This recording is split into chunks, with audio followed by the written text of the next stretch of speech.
Do you know about the lake in New York that locals call a living grave? A lake that takes one man every single year, without failure, for more than a century. 1919, Lake Ronkonkoma, Suffolk County, New York. The largest freshwater lake on Long Island. Calm on the surface, silent in the wind, and hiding a history older than the town around it. Residents have repeated one rule for generations. The lake demands a man every year. Old newspapers from the 1800s recorded drowning after drowning. Always young men, taken in sudden deep pockets of the lake. Families buried sons. Divers entered clear water and came out shaking, describing drop holes in the lake floor, cold currents, and bodies found far from where they went under, as if the lake moved them. The story begins long before the drownings. Hundreds of years ago, this was Unkechaug and Setauket tribal land, protected by a chief whose only daughter was known in legend as Princess Ronkonkoma. She fell in love with a white settler at a time when both culture and law forbade union.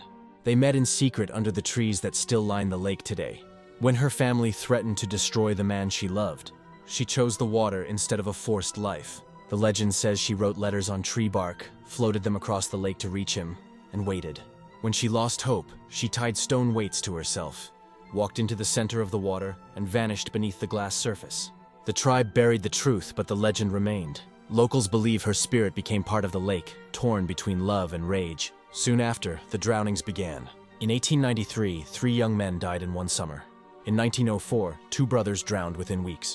In 1914, newspapers described the lake as hungry. Families reported hearing a woman crying across the water on still nights. Her name was whispered in fear. Princess Ronkonkoma takes a man each year, replacing the lover she lost, searching for the one who never received her final letter. Modern science explains the deaths with uneven depth, sudden temperature shock, and sinkhole pockets. The floor drops from 4 feet to 40 feet in seconds. Cold currents strike the legs and lock muscles. Alcohol and night swimming increase risk, yet statistics do not erase the pattern. Almost every drowning victim documented from the early 1800s to late 1900s was male, many between 17 and 31 years old.